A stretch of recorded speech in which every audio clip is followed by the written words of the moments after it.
Es todo tuyo. Adelante. Bienvenidos y muchas gracias a todos por estar aquí con nosotros en Diálogos en Concreto México Unidos por la Reconstrucción, gente que está muy activa participando y que va a seguir para acabar hasta que acabe.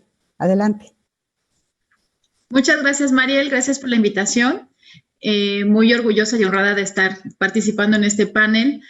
Y bueno, pues vamos a entrar en materia. Ya tuvimos las palabras de la doctora Edna, del licenciado César Cravioto, en cuanto a la reconstrucción, que bueno, es un tema que llevamos ya 3 años con este programa.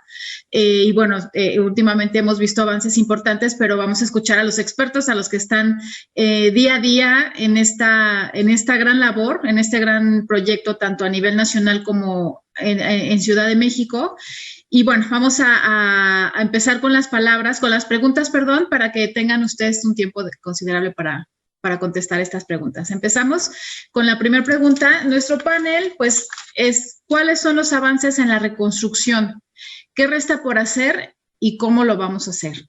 Entonces, vamos con la primera pregunta. A mí me gustaría preguntarle a Carlos de la Garza, como presidente de Convives y director general de una empresa productora de vivienda, social de vivienda, ¿cuál ha sido el mayor reto al que se han enfrentado durante la reconstrucción, tanto a nivel nacional como en Ciudad de México y, bueno, en los programas correspondientes a la reconstrucción?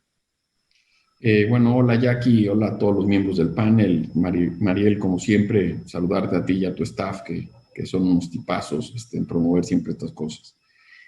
Bueno, gracias Jackie. Mira, la verdad es que en cuanto al reto que nosotros nos enfrentamos de entrada fue el reconocer una realidad, ¿no? Como dijo el comisionado de la Ciudad de México y la doctora Edna, ellos recibieron una situación muy compleja, ¿no? Porque en teoría el gobierno saliente pues decía que el problema ya estaba arreglado y atendido, pero la vida real decía absolutamente lo contrario, ¿no? Entonces, el primer reto bien importante fue dimensionar qué es lo que seguía habiendo después de casi un año de que había pasado una tragedia y que muchas personas habían sido afectadas por este tema del sismo, ¿no? Como tú sabes, nosotros en esa transición de gobierno abogamos muchísimo porque se hiciera un padrón y se tuviera un control adecuado, digamos, pues para saber cuáles eran los avances reales. Tristemente, en esa transición de gobierno, pues no les entregaron más que el problema a los que entraban, ¿verdad? Y sin ningún tipo de plan. Entonces, yo creo que el reto más importante al que nos enfrentamos en la reconstrucción de un inicio fue el diagnosticar adecuadamente qué es lo que había pasado, quiénes eran los afectados, ¿no?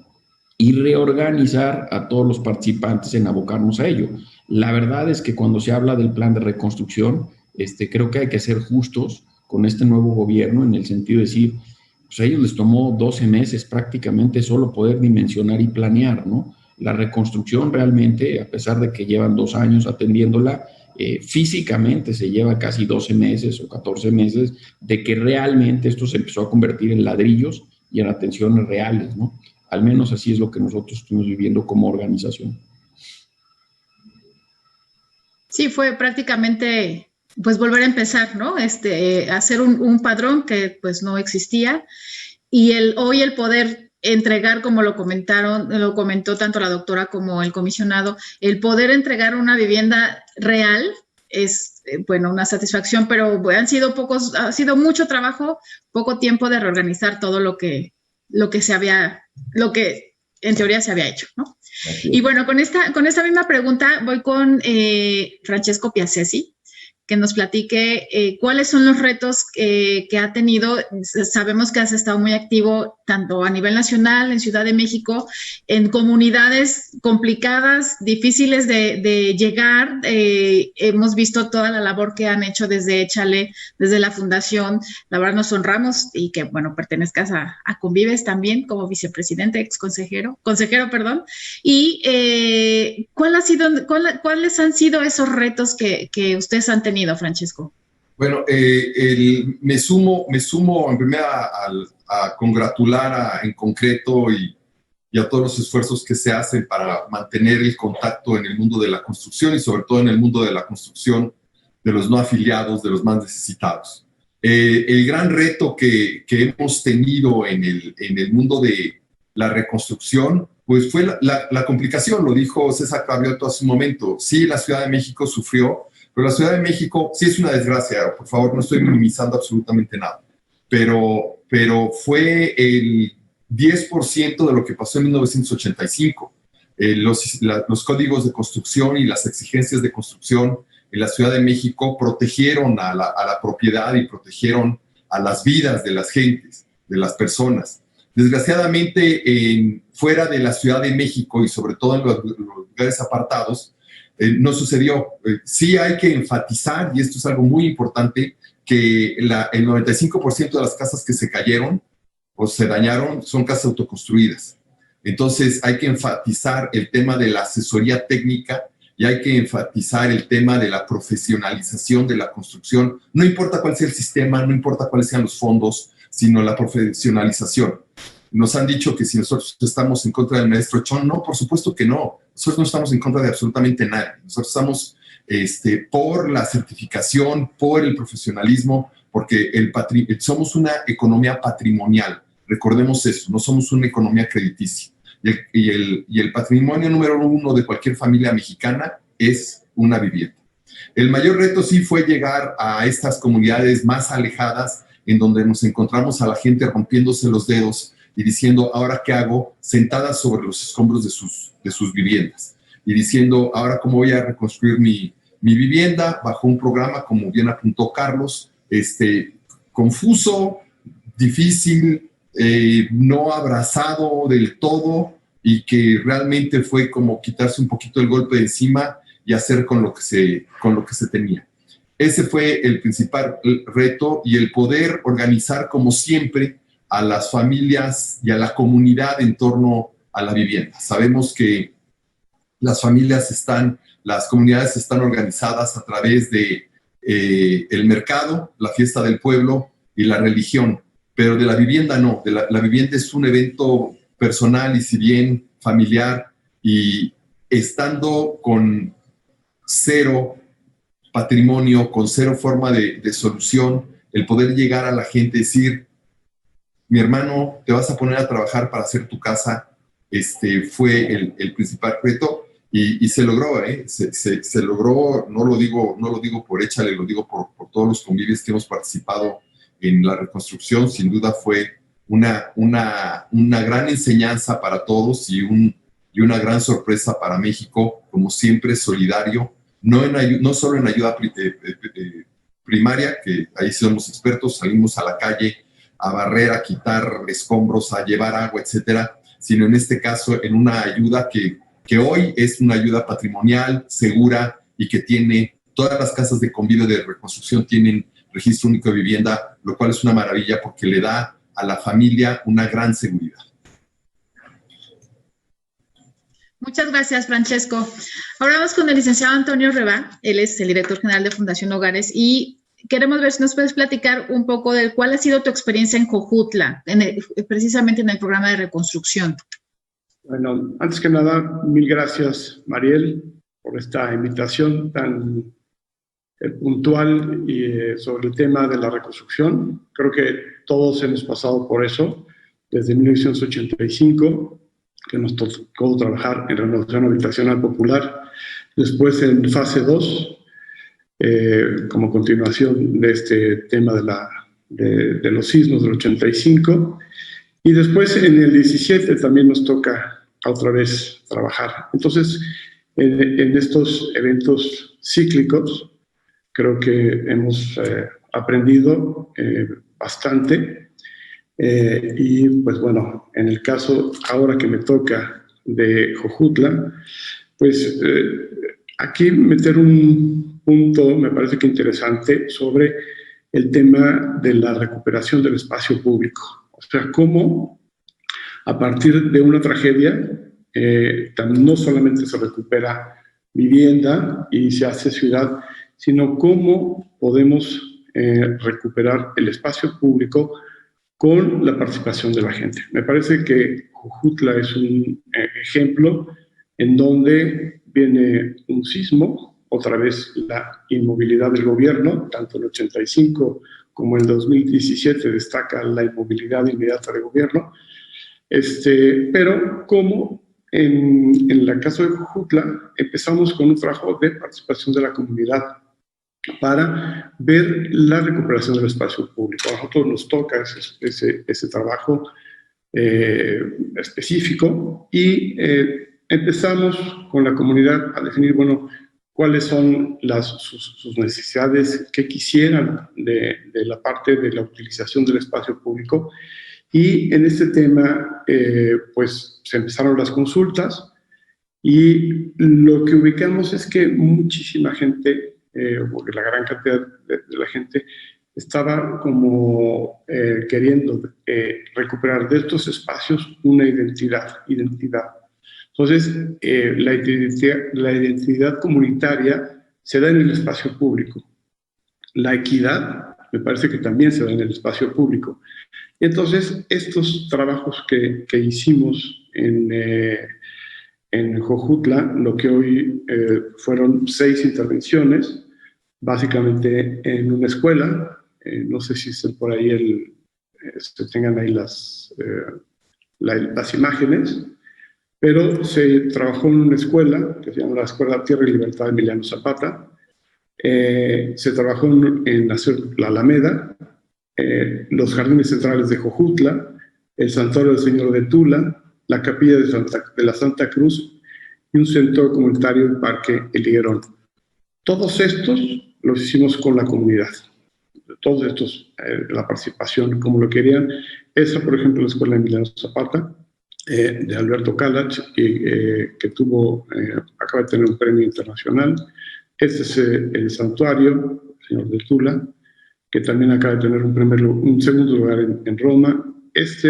Son los jardines de Jojutla, en la Alameda, que acaba de sacar el primer premio también en Madrid. Entonces, ¿cómo recuperar estos espacios con la comunidad que le dan identidad? No solo la vivienda, sino el espacio público. O sea, tenemos que recuperar estos puntos y hacer, pues, de estas complejidades y de estos dramas que todos hemos pasado en el caso de los sismos, pues hacer estos eventos que hoy dan identidad a Jojutla. Me parece que esto es un tema que deberíamos tener ya en estos procesos de sísmicos, no solo en la vivienda, lo cual además pues es de felicitarse ahí con Edna, que tiene a nivel pues, nacional todo el tema de la reconstrucción, directamente con David Cervantes.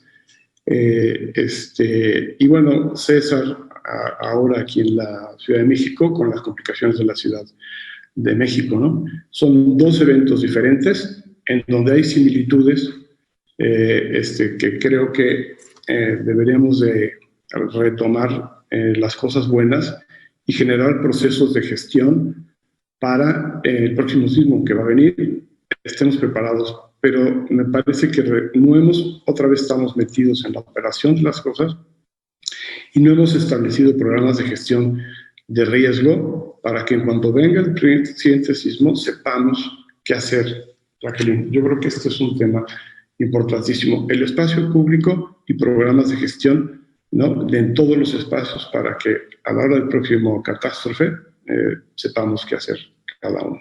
Entonces, estos son los temas que comentaría con ustedes. Muchas gracias, Antonio. Justo nuestra última pregunta es en relación a lo que comentas tan importante, ¿no? El tema de la prevención. Y bueno, vamos ahora con la arquitecta Ana Paola Díaz, a ver si nos puede contar cuál ha sido la experiencia dentro de USG sobre la resistencia y conveniencia del uso de sus materiales ante este tipo de acontecimientos. Jacqueline, Mariel, muchísimas gracias. Gracias a todos.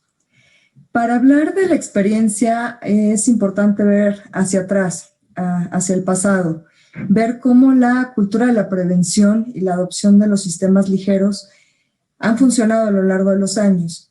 Hace 50 años llegamos a México, en el sismo de 1985 estuvimos aquí, y a partir del sismo de 1985 hubo cambios importantes en la regulación.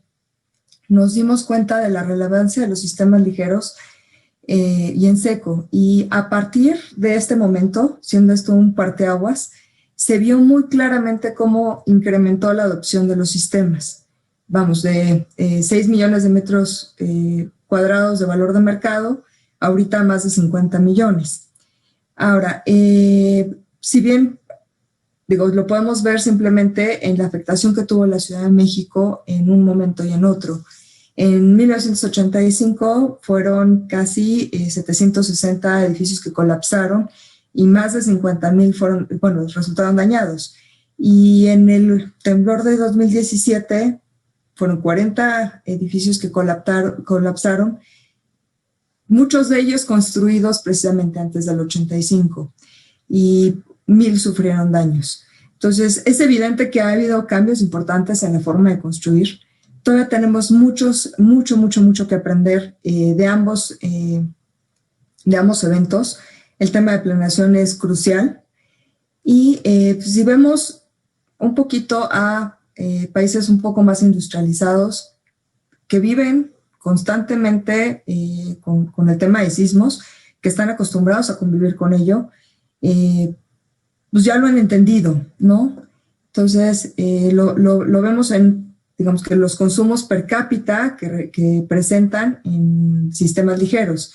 Por ejemplo, en Nueva Zelanda, 10 metros cuadrados por habitante. Japón, 4 metros cuadrados, y Chile 2.6, que es un mercado muy similar al mexicano. Y mientras tanto volteamos hacia México y no estamos llegando ni siquiera a 0.4 metros cuadrados por habitante. Entonces, sí es una llamada de atención para nosotros como proveedores de decir, está funcionando, y el mercado que está demandando soluciones más versátiles, más funcionales, más sustentables, pero sobre todo que sean más seguras. Necesitamos productos más ligeros, más resistentes, y debe ser, pues ahora sí que un tema exigible en cuanto a temas de normatividad y reglamentación, no solo aplicable al segmento de vivienda, sino también a otros segmentos de la construcción. Ahora, somos conscientes del compromiso que tomamos y de acuerdo a lo que creemos, ahora sí, el compromiso es con una constante innovación tecnológica que permita que las estructuras que se vean dañadas en un sismo y deban de ser reforzadas, a la hora de hablar de un proceso de reconstrucción, tienen que ser soluciones muy rápidas para recuperar la habitabilidad de los espacios, pero por otro lado que no carguen más peso a la estructura y que esta estructura en caso de verse sometida a un sismo posterior no vaya a sufrir daños. Por ejemplo, un sistema tradicional puede llegar hasta los 300 kilos por metro cuadrado, y un sistema ligero, por ejemplo, el sistema tabla roca ultralight, son 18 kilos por metro cuadrado, lo que se aporta a la estructura portante del edificio. Esto hablando de vivienda vertical. Ahora, la propuesta debe ser integral, no estamos hablando únicamente de rapidez, de ligereza, sino de la propuesta de valor integral que va a llegar al usuario final. El tema de costos es importante, debe de haber una reducción en costos, ahorros en cuestiones de mano de obra, de logística, de productividad. El tema de sustentabilidad es básico y es algo que nos identifica desde siempre. El ahorro energético es importante. Y algunos otros temas como el aislamiento acústico, el tema de confort, el tema de volver a crear tu sensación de hogar.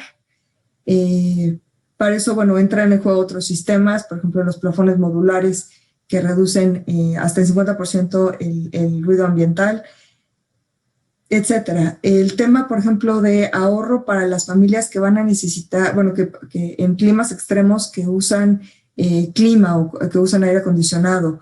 Pues el tema de un ahorro energético y que sea la vivienda aislante también cobra relevancia. O sea, la propuesta se tiene que ver de una manera integral y saberla aplicar como parte de prevención, pero también como una solución después de un caso así, ¿no? Muchísimas gracias.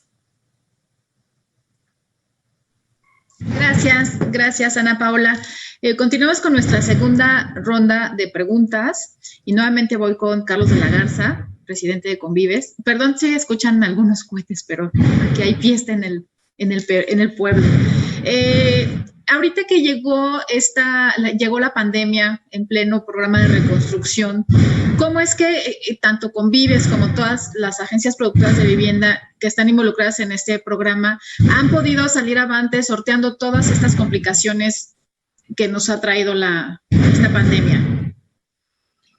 Bueno, Jackie, mira, cuando empezó el tema de la pandemia, la verdad es que hubo un poquito de inseguridad, ¿no? En términos de cómo seguir, ¿no? La verdad es que trabajando con Edna y su equipo y con César Cravioto y su equipo, principalmente en estos programas de reconstrucción, nos dimos rapidísimo a la tarea de reorganizar los esfuerzos.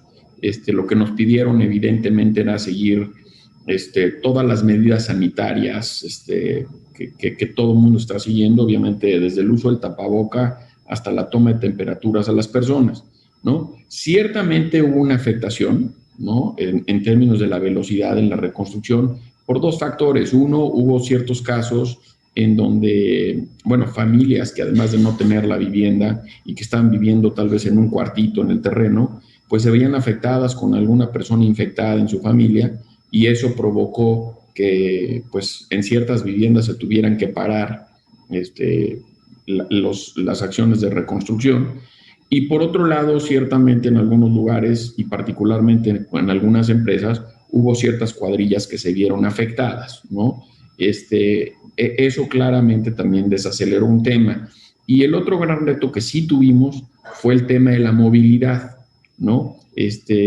Como Francesco comentó, uno de los retos de la reconstrucción en esta ocasión fue que muchos de los daños que se hicieron fue a personas que habían autoconstruido sus viviendas sin ningún tipo de asesoría, y normalmente estas personas, sus viviendas están en comunidades que no necesariamente están pegadas a una ciudad o a un área muy bien comunicada o conectada.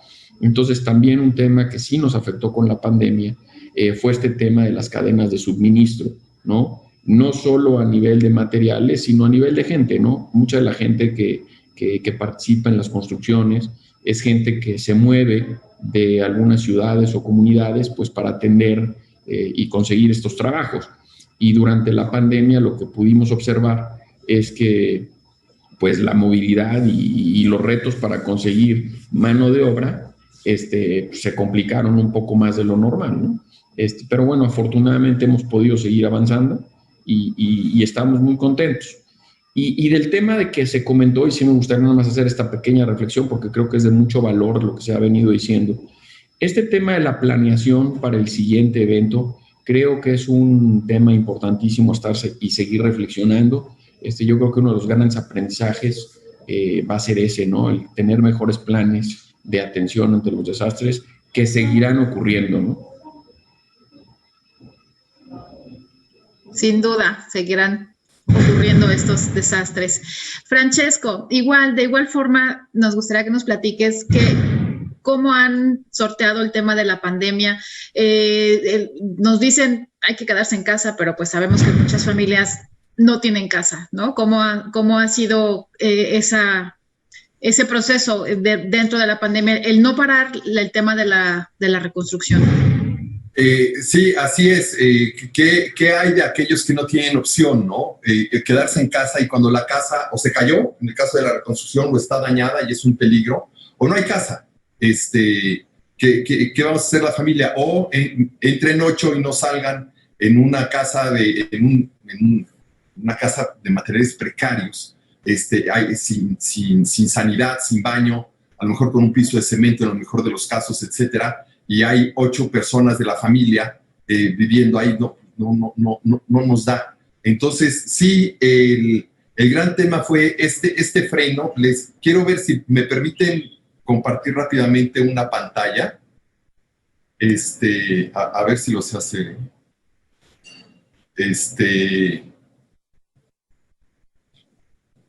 El tema es cómo, ahí se está viendo la pantalla. Sí, Francesco. Ahí está. Estas son casas. Esto es un ejercicio muy importante desde el punto de vista de arquitectura. Estas son casas todas de reconstrucción, en donde los arquitectos fueron con las familias y diseñaron la casa acorde a las necesidades, usos y costumbres de las familias. Esto es muy importante. ¿Por qué? Porque sí se está aplicando a la autogestión de vivienda, y más importante que me encanta, fíjense de los nombres de las casas. El nombre de la casa queda a nombre la casa se hizo a nombre del dueño o dueña. Fíjense cuántas dueñas quedaron a nombre de la casa, porque como sabemos, solo el 3% de las viviendas del mundo están a nombre de la mujer, lo cual se me hace verdaderamente terrible, y más viviendo en una sociedad que es un matriarcado. Casa Reina, Casa Imelda, Casa Sebastiana, Casa Anaí, todas las casas son diferentes. Casa Karina, Casa Minerva, Casa Marcos, Casa Mulato, Casa Aleja, Casa Ivón, Casa Rosa, la Casa de Valentina. Ya me pasé aquí, algo hice mal. Perdón.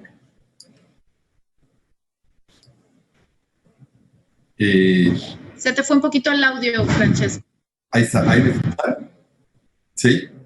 Casa Ángela, sí, y como ven, son casas que pues son casas muy dignas en todos los sentidos. ¿Qué fue lo que sucedió? Sí se detuvo el ritmo, sí entendimos, y lo que finalmente estamos entendiendo todos, hay que saber vivir con este evento. Me sumo con todo a lo de José Antonio. ¿Cuál es la prevención? Y la prevención es no solo construir bien. ¿Y cuál es la prevención a la pobreza?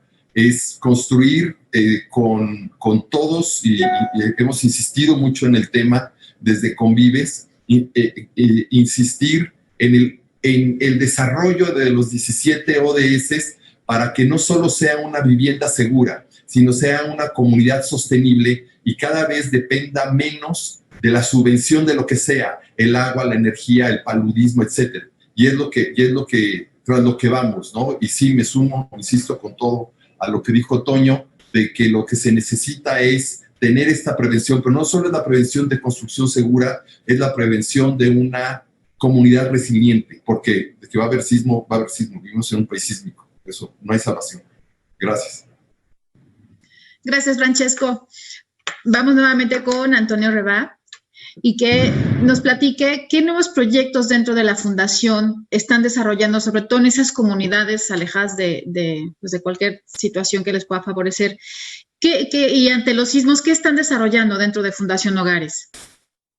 Bueno, ahora lo estamos trabajando específicamente, me refiero al caso de Jojutla, con recursos de la Fundación, de ahorros, aportaciones, inclusive apoyos del Infonavit. Estamos construyendo ahora con las familias 43 viviendas y vamos a empezar 20 más por autoconstrucción, y me da muchísimo gusto ver esto que comenta Francesco y el tipo de viviendas, porque precisamente es con la participación de la gente cómo se podrán hacer este tipo de viviendas.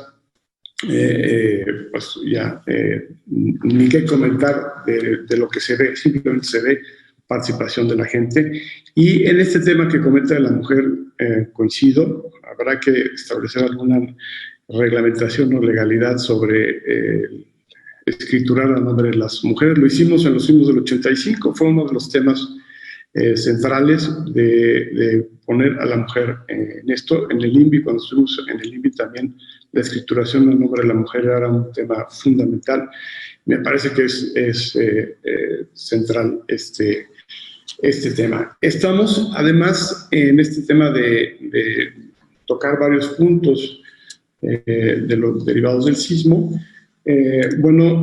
También apoyamos a las familias de escasos recursos, repartiendo primero unos kits sanitarios, digamos, para que ellos tuvieran esta capacidad de atenderse y de defenderse de este tema del COVID-19.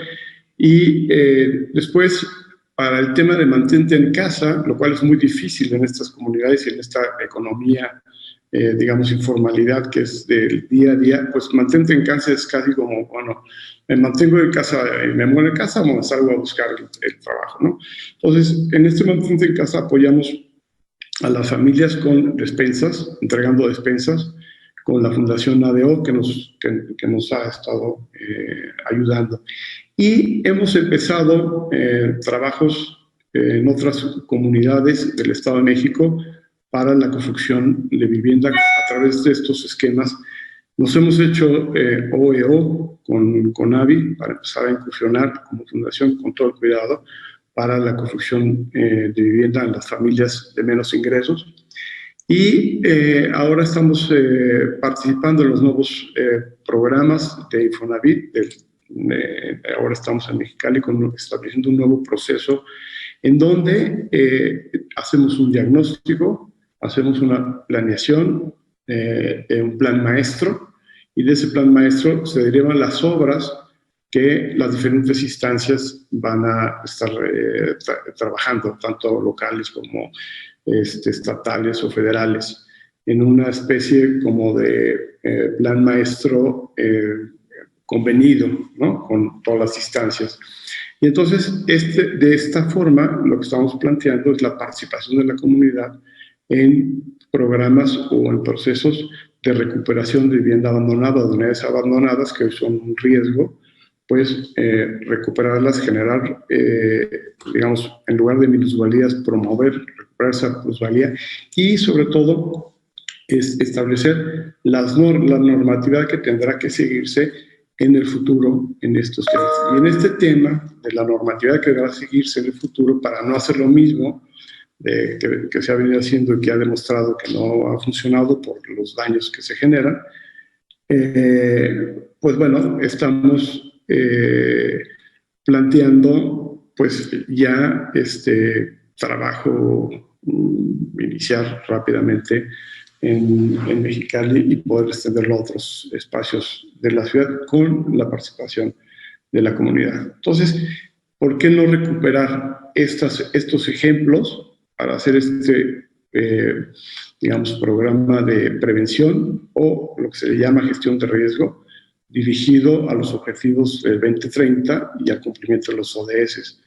Pero me parece que tendríamos que, como reflexión final, deberíamos de establecer un equipo de trabajo que recupere estas experiencias del 85, que recupere las experiencias buenas y malas del 87 y que podamos establecer como comunidad, como sociedad, este plan de acción dirigido a mejores ciudades y a la recuperación de estas mejores ciudades y estas mejores prácticas para este próximo sismo o esta próxima catástrofe. Por ejemplo, estamos después de 3 años resolviendo un problema del huracán Huila en Nayarit, en 242 familias que se le deben todavía, digamos, sus viviendas, ¿no?, porque pasaron y se destruyeron. Y hoy finalmente lo logramos, estamos saliendo a concurso, pero después de 3 años de trabajo. Entonces, me parece que esas son las cosas que no deberían estar sucediendo, no deberían suceder con la experiencia sísmica de donde está ubicado geográficamente el país, con tema de huracanes, sismos, etcétera, ¿no? Entonces, pues, pero bueno, hay que estar participando y participamos tanto en lo local de Jojutla con otras acciones que no son solamente la recuperación del espacio público, sino acciones de cohesión social, pero también en la planificación del futuro de las ciudades que no podrán ser externas, en las externalidades, tendrán que ser en las centralidades de recuperación, y estas centralidades, pues con los temas de autoconstrucción se complica, pero me parece que son perfectamente viables, como ya se ha visto en estos ejemplos que se han puesto, especialmente el caso de Francesco, y hay que entrarle a la ciudad, ¿no?, como ha comentado Carlos.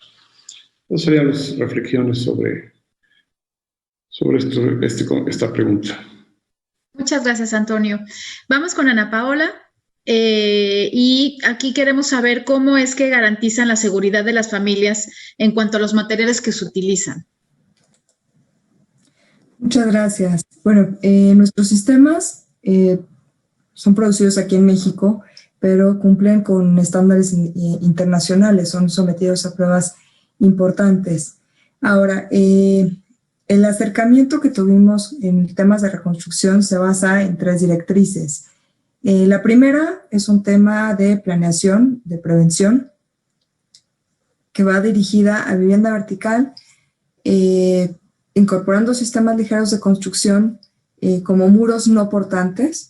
Son compatibles con cualquier tipo de estructura, pero es, digamos que un trabajo conjunto en temas de especificación, en temas de asesoría para el desarrollo de este tipo de viviendas. Defendiendo la propuesta de valor de que si un sistema pesa 80% menos que un sistema tradicional, ahora la estructura va a funcionar de una manera mucho más eficiente al no tener esa cantidad de peso o esa aportación tan grande. Todo el proceso se vuelve mucho más eficiente, desde el proceso constructivo, el trabajo de la estructura y el uso del espacio. La segunda directriz, y también hablando de vivienda vertical, se da una vez que ya hay una afectación o que ya hubo un sismo. En ocasiones después de un sismo, la estructura no colapsa, pero la estructura se ve dañada, necesita ser reforzada o permanece intacta y simplemente lo que está dañado son, digamos que las estructuras no portantes, los muros que no son de carga,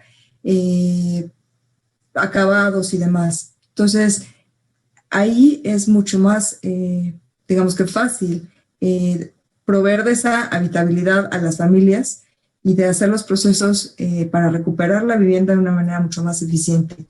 Se requiere una respuesta rápida, versátil, pero digamos que la bandera es ofrecer esa seguridad a las familias y esa habitabilidad lo antes posible. En la tercera directriz estamos hablando de vivienda unifamiliar o vivienda horizontal. Diferentes segmentos de la población, sobre todo los segmentos sociales. También requiere una respuesta rápida. También la familia debe de, ahora sí que es un derecho básico, el derecho a la vivienda. Entonces, debe tener acceso a la vivienda lo antes posible. Lo ideal si es un tema de autoconstrucción, pero como se mencionaba antes, es importante que haya una asesoría, una preparación en temas de autoconstrucción y que los sistemas sean lo suficientemente dinámicos y sencillos como para que cualquier persona los pueda instalar. En otros países es muy común que cuando alguien va a construir ya sea una habitación o parte de su vivienda, va a comprar material y lo arma con sus propias manos. Entonces, en su momento, llevamos a cabo capacitaciones, cursos, desarrollamos manuales de autoconstrucción, muchas veces con herramientas que pudiera tener la gente en ambientes rurales. Y bueno, se llevó a éxito el desarrollo. Por otro lado, se recobró la importancia de desarrollar sistemas estructurales, sistemas de steel framing con acero rolado en frío, de manera que sean muy competitivos, pero también pueden llegar a segmentos sociales y segmentos populares y hasta para vivienda rural.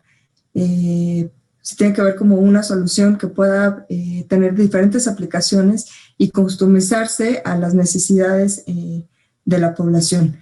Y bajo estas 3 directrices, USG actúa tanto en la prevención como en la solución, además ofreciendo beneficios únicos para las personas que habitan los espacios. Y es un tema de difundirlo y trabajar de la mano con los usuarios y con las personas que habitan el espacio. Muchas gracias, Paula. Y tenemos algunas preguntas que han llegado a través de nuestro chat. Y voy a lanzar la primera pregunta a ver quién nos ayuda con la respuesta en un par de minutos. La primera sería, ¿cuál es el universo de edificios habitacionales que aún quedan, que fueron construidos ante el 85? O sea, si todavía hay algún universo que no se ha entregado desde el sismo de 1985. ¿Alguien nos puede...? Adelante, Antonio, gracias. Bueno, del 85, prácticamente todos los edificios y viviendas se entregaron 44.500 viviendas en el 85. Después, con renovación habitacional popular. Luego estaba fase 1 con 16,000 viviendas, fase 2 con 14,000.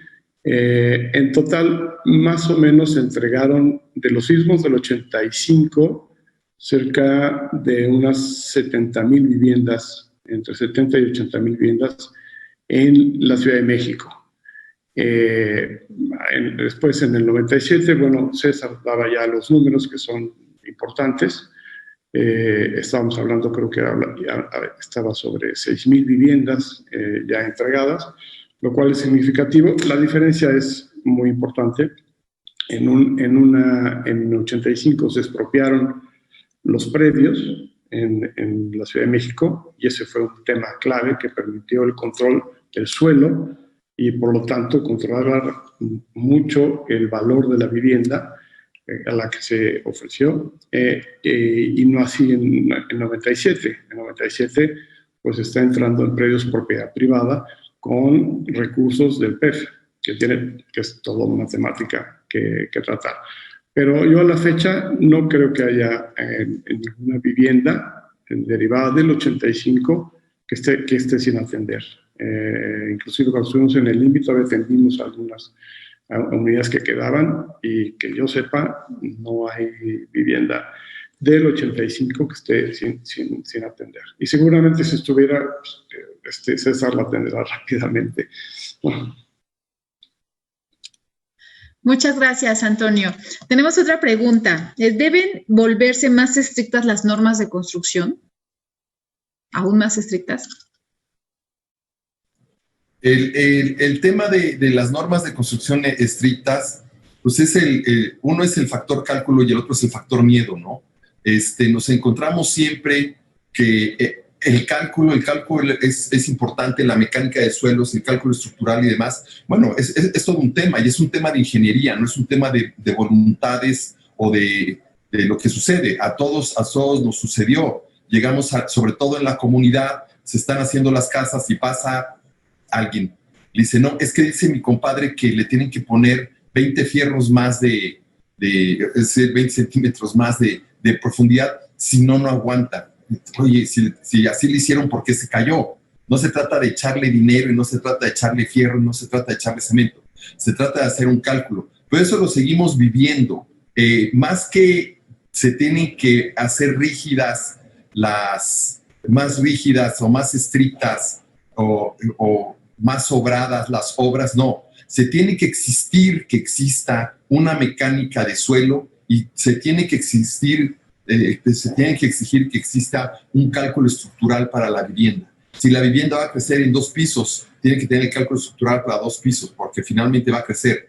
Entonces, la cuestión es, sí tiene que haber cálculo estructural, y lo que Convive siempre ha pugnado es, en el RUP tiene que existir no solo toda la información que pidan, sino la mecánica de suelos y el cálculo estructural. Estamos hablando de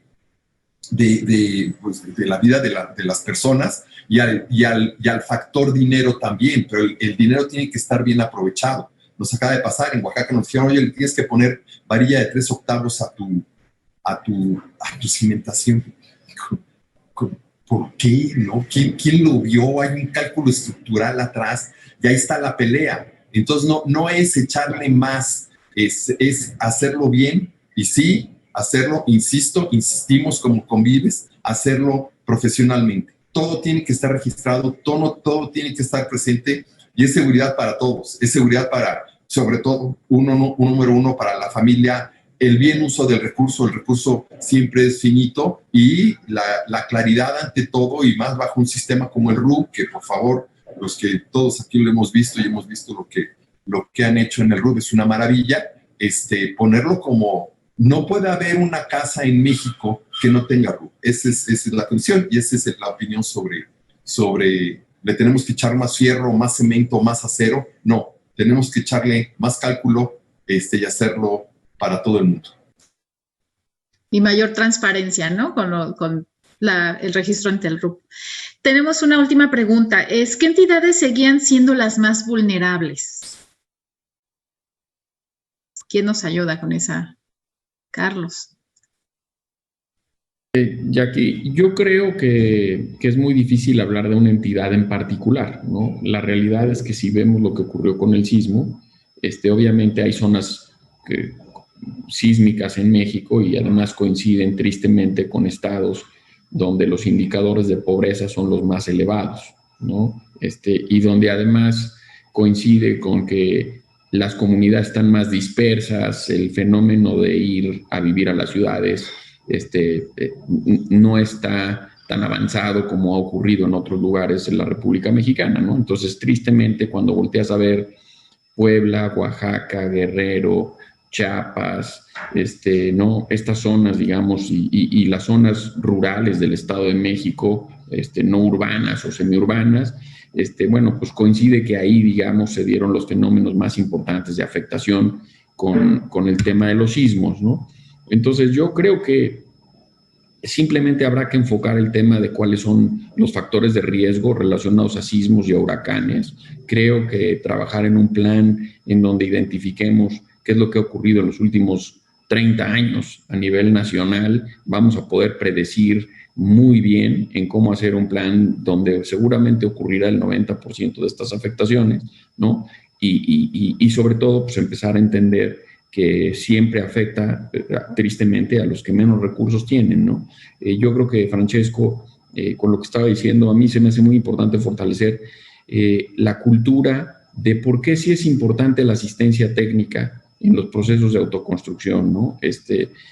Todavía existen muchas personas que por carencias, ¿no? Evidentemente, pues autoconstruyen su vivienda y la autoconstruyen, ya sabes, son procesos muy largos, procesos de 10 años a veces o de 12 años, pero pues la construyen como Dios les dé a entender, sinceramente, ¿no? O sea, como van pudiendo, ¿no? Y con los consejos de que van pudiendo. Yo creo que ahí hay una oportunidad de trabajar con los órganos municipales en tratar de sensibilizar y hacer consciente a esa población que de por sí le cuesta muchísimo trabajo acceder a una vivienda, pues sí acompañarlos técnicamente, pues para que eso se convierta en un patrimonio, ¿no? Y por último, comentar también que el tema de la cultura del seguro es una cultura que no tenemos en México. Y entonces cada desastre que tenemos, pues representa un esfuerzo enorme del gobierno, de los gobiernos estatales, de hacerse de recursos, pues para hacerle frente, ¿verdad?, a estas tragedias, con los recursos que vienen teniendo. Entonces, tal vez pensar en un plan nacional de seguro a la vivienda que acompañe el predial o que acompañe algún tipo, digamos, de pago, pudiese ser hasta el propio recibo de CFE o algo así, en donde fuera muy económico porque fuera solo ante ciertos desastres. Yo pienso que pudiese también dar un nivel de certeza para que existan los recursos pues, para hacerle frente a las tragedias que están por venir, ¿no? Tener un buen plan y también contar con un mecanismo de fondeo adecuado pues, para atacar las tragedias que seguramente vendrán, ¿no?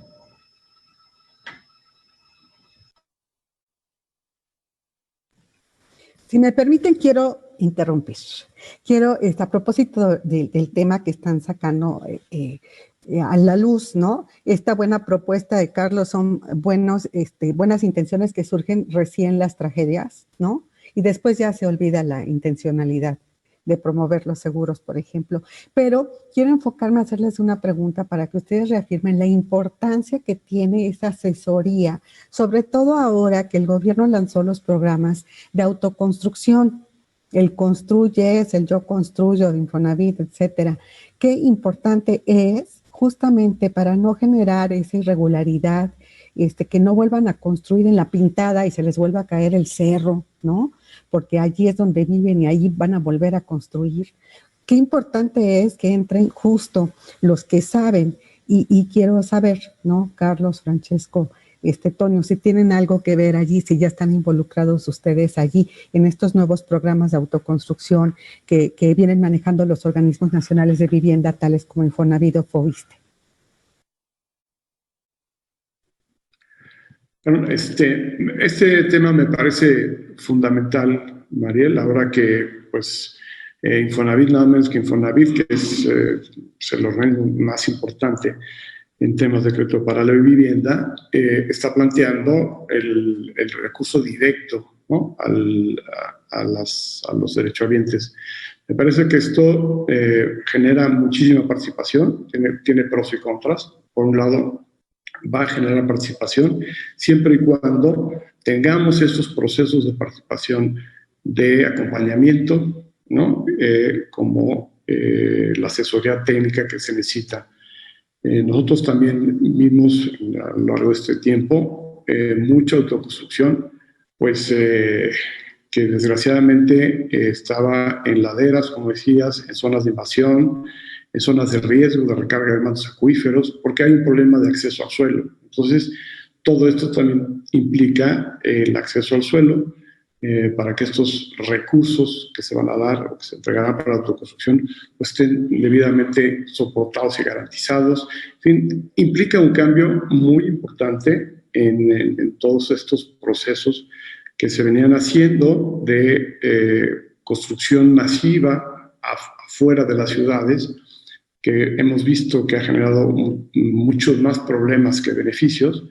Me parece que es una buena iniciativa, que hay que acotarla, que hay que soportarla estratégicamente para que estos créditos que otorgará Fobiste y el Infonavit pues tengan el soporte legal y el patrimonial, y que generen patrimonio, plusvalías, y que no generen minusvalías, como hemos visto, y hoy se plantea, como lo veíamos hace tiempo, pues que estas externalidades se generaron, hay 4, 3, 5, en fin, el número es diverso, de viviendas irregulares, cuando lo que está haciendo falta es vivienda. Entonces tenemos una contradicción. Tenemos vivienda abandonada en las externalidades, construida en estos 20 años del 1996 al 2014, una cosa así. Y vivienda abandonada, y por el otro lado tenemos el bono poblacional que nos va a exigir de aquí al 2050 construir más o menos o dar espacio para vivienda a 733,000 solicitantes de vivienda cada año. Entonces tenemos vivienda abandonada, millones, y la necesidad de hacer vivienda. Entonces recuperemos esa vivienda abandonada que está, y la vivienda que viene hagámosla bien. No podemos repetir lo mismo. Y entonces, para no repetir lo mismo, necesitamos todos estos cambios de fondo, ¿no?, estratégicos, y que tienen que ver con la planeación, ¿no?, con el evitar intermediarismo. No está mal el intermediarismo, pero creo que también se abusó un poco en el intermediarismo, los tamaños de utilidades, etc. Entonces, creo que poner esto en la discusión para generar los cambios que este bono poblacional requiere de aquí al 2050, pues es fundamental. No podrá seguir siendo en las externalidades, me parece que no, pero ¿dónde? ¿No? ¿Y cómo? Me parece que es un punto central. Ahorita. Gracias, Toño. Sí, muy importante. ¿Alguno de ustedes, Carlos, Francesco, quiere agregar algo? ¿Están participando ustedes ya como asesores, algunos de los socios de Convives? Sí, afortunadamente, bueno, pues hemos sido convocados tanto por Edna como por César Cravioto y también por el Infonavit con Carlos Martínez a todos los programas de autoproducción y autoconstrucción de vivienda. Hemos hecho mucho énfasis nosotros en la necesidad de tener la asistencia técnica y tener un control. Nosotros en Convives, como sabes, siempre hemos estado a favor de que haya muchísima transparencia y que el dinero que se invierte, que cuesta muchísimo trabajo invertir, pues se convierte en acciones reales, ¿no? Entonces nosotros ahí siempre hemos propuesto que el RUC siga siendo una herramienta, digamos, de registro muy transparente de estas acciones, y la verdad también hemos propuesto que se mantenga al menos una verificación, ¿no? Pensamos que aunque cumplir con la ley depende de la convicción que cada uno tiene y debe de ser un tema de civismo, pues pensamos que tratándose de un tema técnico como es este tema de seguir los lineamientos de la vivienda, pues es importante al menos al cierre de la vivienda o a la mitad de ella, pues contar con una visita de un experto tercero, pues que valide nada más que los parámetros se están siguiendo adecuadamente, ¿no? Esa sería nuestra comentario. Sí, muy importante. Muchas gracias, Jackie. Pues ya te dejo para concluir. Gracias. Muchas gracias, Mariel. Y bueno, cada quien tendrá 1 minuto, porque ya tenemos al siguiente panel listo, 1 minuto para dar sus conclusiones. Empezamos, Carlos, contigo. Bueno, primero agradecerle a todo el panel y creo que coincidimos en muchos temas. Yo diría, mi conclusión es, tenemos que acabar esto en los próximos 12, 18 meses. La autoproducción de vivienda para no afiliados es una necesidad real, ¿no? Hay que atender eso. Y yo pienso que hay que planear desde hoy, juntos, para la atención de los siguientes desastres. Y en la planeación debe ser desde el punto de vista cómo atenderlo técnicamente, creo que hay muchísimo aprendizaje de estos últimos ejercicios, pero también cómo atenderlo preventivamente desde el punto de vista financiero, para que se cuente con los recursos necesarios para atender esas necesidades, ¿no? No importa si es a nivel federal o a nivel local, pero se necesita contar con esos recursos, ¿no? Gracias, Carlos. Francesco. Sí, el sismo lo que hizo fue afloró la fractura de las viviendas, pero sobre todo afloró la fractura del modelo de vivienda. Entonces, lo que hay que hacer es trabajar en ese modelo. No hay que reparar la fractura, hay que cambiar el modelo a todo lo que se ha expuesto aquí. Transparencia, RUP, seguro, cálculo, mecánica de suelos, etcétera, y que el recurso sea bien aplicado. Pareciera que entonces vamos a gastar muchísimo dinero en transparencia y en cálculos y en RUB, quién sabe qué, es el dinero mejor invertido. No importa si la casa tiene 5 metros cuadrados menos, es el modelo mejor invertido. Y el trabajo que se tiene que hacer, sí, sin duda, es terminar el esfuerzo para darle vivienda a todos los que perdieron su casa, pero sobre todo es ir a las nuevas comunidades, las nuevas viviendas, y llegar a las comunidades existentes y transformarlas en comunidades resilientes y dejar de correr que en Colima necesitan agua y en Chiapas hay un brote de paludismo, que hubo una inundación en Nayarit. Tenemos que llegar a nuestras 232.500 comunidades. Ese es el trabajo nada más que tenemos que hacerlas todas comunidades resilientes. Muchas gracias, Francesco. Antonio. Bueno, me sumo a lo señalado por Carlos y Francesco y seguramente por todos los demás, por Ana, que establecerán esta necesidad de dejar de estar corriendo ante la catástrofe, ¿no? Entonces, no es normal que en un espacio, en un país que tenemos todos los riesgos por estar geográficamente, ¿no?, donde estamos, pues no tengamos una planificación de respuesta inmediata que genere cohesión social y que responda a las necesidades inmediatas de las familias, pero no es una respuesta de pegar tabiques, es generar cohesión social, me parece que, y tener indicadores, ¿no? Y eso tiene que ver con el espacio público, recuperar las ciudades, recuperar que las ciudades no solo son viviendas o calles, ¿no?, sino hay personas atrás, y eso es lo fundamental, ¿no? El otro tema es que tenemos un gran reto por delante. O sea, todavía tenemos que construir 720,000 o 700,000 viviendas anuales todos los años en una economía que va hacia la informalidad, que ya es mayoritariamente informal en el tema del empleo, pero que a la salida, esperemos que pronto, no sabemos todavía cuándo, pero que a la salida del COVID la informalidad está creciendo, crecerá.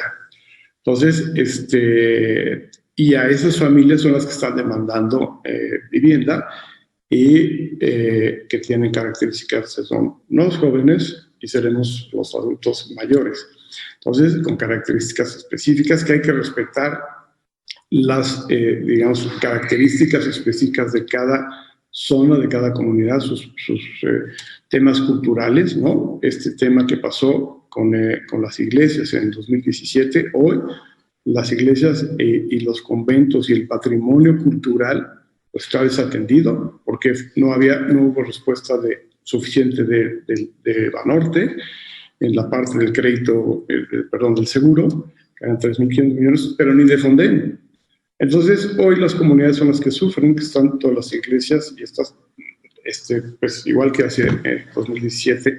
Entonces, son las cosas que no pueden ser y que tenemos que enfrentar a la voz de ella. Entonces, el reto que se viene no solamente son viviendas, atender viviendas, sino generar ciudades y generar cohesión social. Gracias. Gracias a ti, Antonio. Muchas gracias. Ana Paola, una conclusión de manera rápida. Muchísimas gracias. Bueno, como conclusión, creo que de lo que hemos hablado todos es la importancia y lo indispensable que es una cultura de prevención, pero también el estar preparados. O sea, hay cosas que son inevitables. Los desastres naturales no son solo sismos, son incendios, inundaciones, huracanes, y no sabemos en qué momento nos vamos a enfrentar a uno de ellos. Entonces es muy, muy importante estar preparados y saber que no solo se afecta el tema de la vivienda, se afecta toda la forma de vivir de una comunidad, todos los espacios habitables que ocupan las poblaciones. Entonces, sí hay un tema, yo creo que nos une a todos, que es el tema de seguridad, de que las respuestas deben de ser lo más seguras posibles. Hay un tema de pues, seguir avanzando en temas de llegar más lejos, seguir creando alianzas que nos permitan llegar a donde cada vez más lejos como una solución, continuar innovando y también pues, ser coherentes con todo lo que debemos defender como industria. El tema de sustentabilidad también es muy importante. Si nuestras soluciones logran disminuir la huella de carbono, bueno, podemos pensar que los desastres naturales no van a ser tan intensos a futuro. Entonces, pues continuar siendo coherentes con los valores que nos identifican y llegar cada vez más lejos. Muchas gracias, Ana Paula. Muchas gracias a todos. Con esto concluimos el panel. Gracias por la invitación, Mariel. Y nos vemos en el siguiente diálogo. Muchas gracias.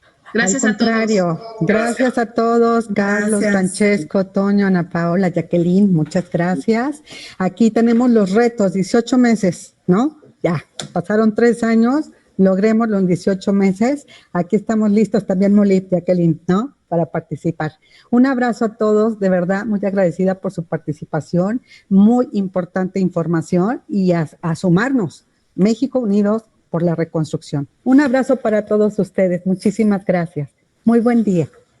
Gracias, Mariana. Gracias. Gracias.